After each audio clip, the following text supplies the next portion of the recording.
उत्पत्ति अध्याय 18। इसहाक के जन्म की भविष्यवाणी। जब अब्राहम ममरे के बांज वृक्षों के मध्य दोपहर की तेज धूप में अपने तंबू के द्वार पर बैठे थे, तब प्रभु ने उन्हें दर्शन दिया।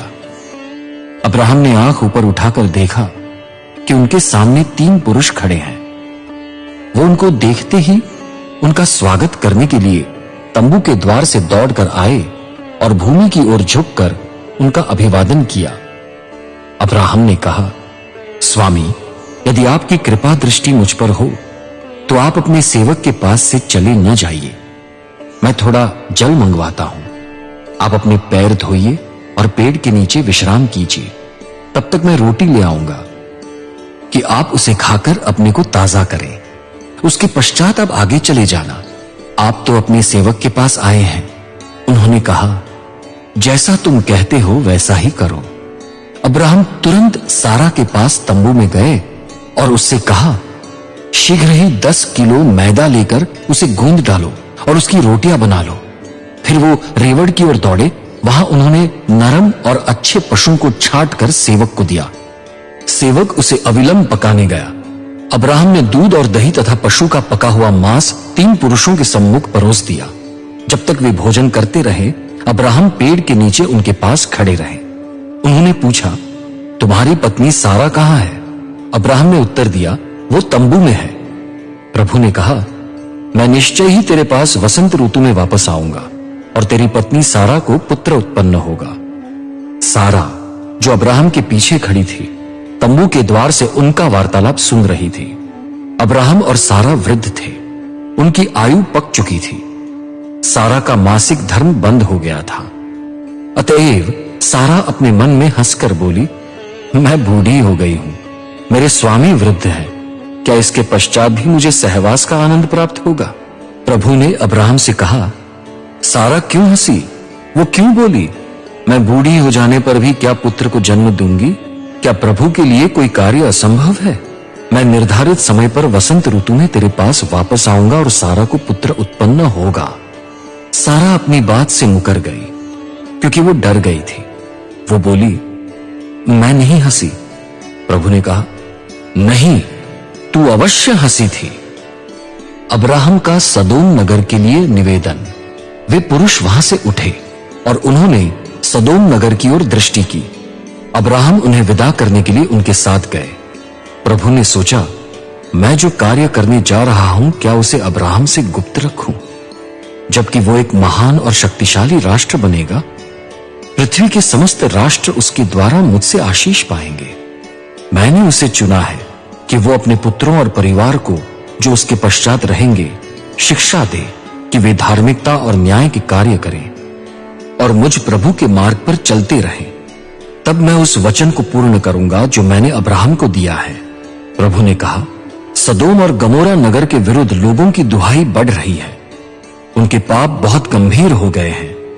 मैं उतर कर देखूंगा कि उस दुहाई के अनुसार कार्य हुआ है अथवा नहीं जो मुझ तक पहुंची है। यदि नहीं तो मैं उसे जान लूंगा। वे पुरुष वहां से मुड़कर सदोम नगर की ओर चले गए, किंतु अब्राहम प्रभु के सम्मुख खड़े रहे। अब्राहम ने पास आकर कहा, स्वामी, क्या तू निश्चय ही दुराचारियों के साथ धार्मिकों को नष्ट करेगा? मान ले वहां नगर में 50 धार्मिक हो, तो क्या तू उस स्थान को नष्ट करेगा और उन 50 धार्मिकों के कारण उसे क्षमा नहीं करेगा जो उसमें है? तू ऐसा कार्य करने से सदा दूर रहे कि दुराचारियों के साथ धार्मिक भी मारे जाएं। धार्मिकों की दशा दुराचारियों के सदृश हो, यह कार्य तुझसे कभी न हो। क्या सारी पृथ्वी का न्यायाधीश उचित न्याय न करेगा? प्रभु ने कहा, यदि मुझे सदोम नगर में 50 धार्मिक मिलेंगे तो उनके कारण मैं समस्त स्थान को क्षमा करूंगा। अब्राहम ने उत्तर दिया, मैं तो मिट्टी और राख मात्र हूं, फिर भी अपने स्वामी से बातें करने का साहस कर रहा हूं। मान ले यदि 50 धार्मिकों में 5 कम हो, तो क्या तू 5 के कम हो जाने के कारण समस्त नगर को नष्ट कर देगा? उसने कहा, यदि मुझे वहां 45 धार्मिक मिलेंगे तो मैं उसको नष्ट नहीं करूंगा। अब्राहम ने कहा, मान ले वहां 40 मिले। प्रभु ने उत्तर दिया, मैं 40 के लिए उसे नष्ट नहीं करूंगा। अब्राहम ने पुनः कहा, यदि स्वामी क्रोध न करे तो मैं कहूंगा, मान ले वहां 30 ही मिले। उसने उत्तर दिया, यदि मुझे वहां 30 मिलेंगे तो मैं उसे नष्ट नहीं करूंगा। अब्राहम ने कहा, देख, मैंने स्वामी से बातें करने का साहस किया है, मान ले वहां 20 धार्मिक मिले। उसने उत्तर दिया, मैं 20 के लिए भी उसे नष्ट नहीं करूंगा। तब अब्राहम ने कहा, यदि स्वामी क्रोध न करे तो मैं एक बार और कहूंगा, मान ले वहां 10 धार्मिक मिले। उसने उत्तर दिया, मैं 10 के लिए भी उसे नष्ट नहीं करूंगा। जब प्रभु अब्राहम से बातें कर चुका तब वो चला गया। अब्राहम अपने निवास स्थान को लौट गए।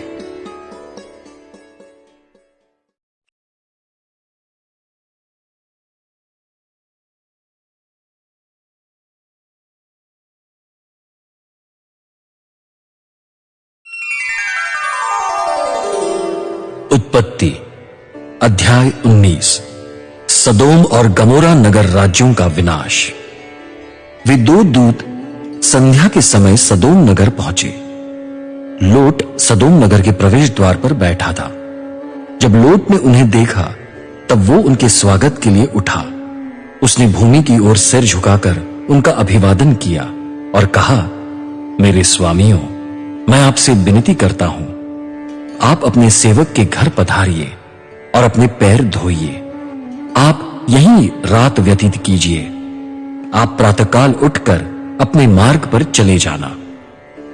किंतु उन्होंने उत्तर दिया, नहीं, हम चौक में ही रात बिताएंगे। जब लोट ने बहुत अनुनय विनय की तब वे उसके साथ चले और उसके घर में आए। लोट ने उनके लिए विशेष भोजन तैयार किया। उसने बेखमीर रोटी बनाई और उन्होंने खाई।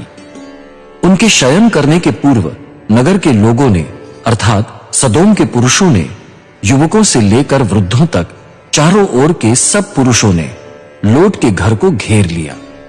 उन्होंने लोट को पुकारा और उससे पूछा, वे पुरुष कहां हैं जो आज रात तेरे पास आए हैं? उन्हें बाहर निकाल, हम उनके साथ भोग करेंगे। लोट द्वार से निकलकर उनके पास आया। उसने अपने पीछे दरवाजा बंद कर उनसे कहा, मैं आप लोगों को हाथ जोड़ता हूं, भाइयों, ऐसा मत करना। देखिए, मेरी 2 कुंवारी कन्याएं हैं। मैं उन्हें आपके पास बाहर लाता हूं। जो आपकी दृष्टि में भला लगे वैसा ही उनके साथ कीजिए, किंतु इन पुरुषों के साथ कुछ न कीजिए, क्योंकि ये मेरी छत तले आए हैं। उन्होंने कहा, हट जा। फिर वे बोले, तू यहां प्रवास करने आया था और अब न्याय करके न्यायाधीश बनना चाहता है। हम उनसे अधिक तेरे साथ बुरा व्यवहार करेंगे। उन्होंने लोट को धकेल दिया और दरवाजा तोड़ने के लिए समीप आए, परंतु उन दूतों ने हाथ बढ़ाकर लोट को अपने पास भीतर खींच लिया और दरवाजा बंद कर दिया। तत्पश्चात उन्होंने बड़े छोटे सब पुरुषों को जो घर के द्वार पर थे अंधा बना दिया।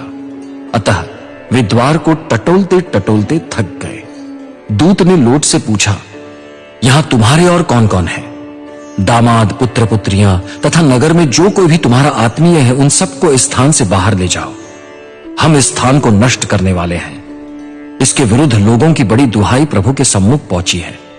प्रभु ने हमें इसका विनाश करने को भेजा है।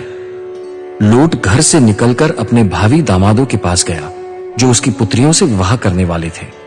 उसने उनसे कहा, उठो और इस स्थान से निकल चलो, क्योंकि प्रभु इस नगर को नष्ट करने वाला है।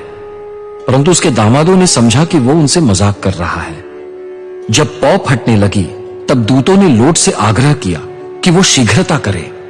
उन्होंने कहा, उठो, अपनी पत्नी और दोनों पुत्रियों को जो यहां है लेकर चले जाओ, अन्यथा तुम भी इस नगर के कुकर्म दंड में भस्म हो जाओगे। किंतु वो विलंब करता रहा।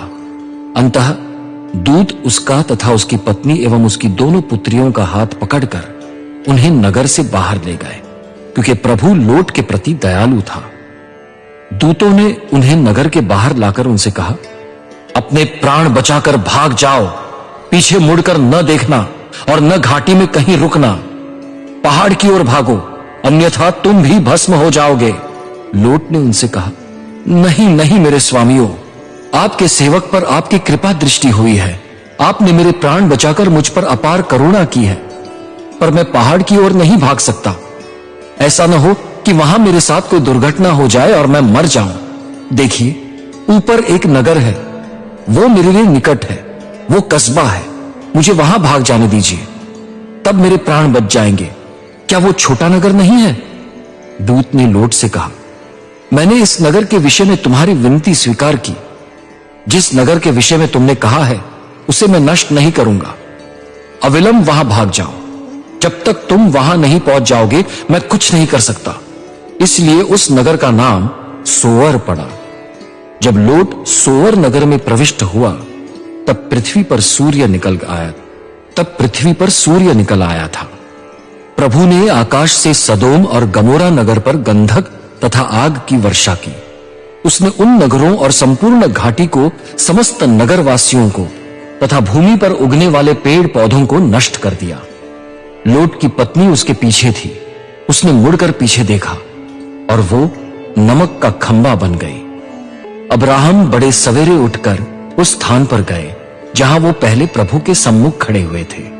उन्होंने सदोम, गमोरा और घाटी के समस्त प्रदेश पर दृष्टि की और देखा कि धधकती भट्टी के सदृश धुआं भूमि से निकलकर ऊपर जा रहा है। ऐसा हुआ कि जब परमेश्वर ने घाटी के नगरों को नष्ट किया तब उसे अब्राहम का स्मरण हुआ। जब उसने उन नगरों को उलट पुलट दिया जहां लोट रहता था, तब विनाश के मध्य से लोट को निकालकर अन्यत्र भेज दिया।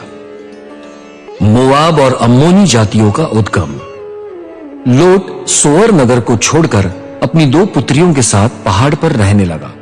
वो सोअर नगर में रहने से डरता था, अतः वो अपनी 2 पुत्रियों के साथ गुफा में रहने लगा। बड़ी पुत्री ने छोटी से कहा, हमारे पिता बूढ़े हैं और यहाँ एक भी ऐसा पुरुष नहीं जो संसार के रीति रिवाज के अनुसार हमारे पास आए और हम संतान उत्पन्न करें।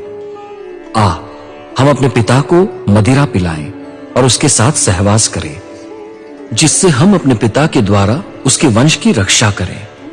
दोनों पुत्रियों ने उस रात अपने पिता को मदिरा पिलाई और बड़ी पुत्री जाकर उसके साथ लेट गई।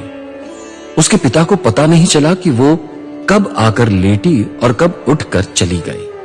दूसरे दिन बड़ी पुत्री ने छोटी से कहा, मैं कल रात अपने पिता के साथ लेटी थी।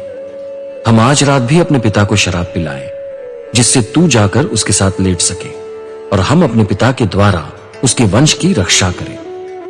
उन्होंने उस रात भी अपने पिता को शराब पिलाई और छोटी पुत्री जाकर उसके साथ लेट गई।